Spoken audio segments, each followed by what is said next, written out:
Hello guys good morning. यो चाहिँ आज म तिमीमा छु र तिमीको यो सानो भ्यू चाहिँ तपाईहरुलाई देखाउन मन लागेर चाहिँ यो भिडियो बनाउँदैछु। र हेर्नुहोस् गाइज, यो चाहिँ तिमीको बजार है, मार्केट एरिया। म चाहिँ यहाँ साथीकोमा छु है गाइज। जंगल यो माथि तिमी टी गार्डन छ, यहाँदेखि माथि यो रोडबाट जान्छ।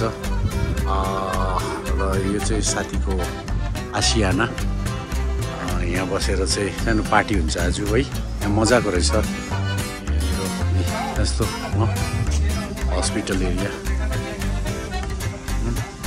सिन हेर गाइस, सिन कस्तो दामी छ सिन गाइस, दामी दामी दामी।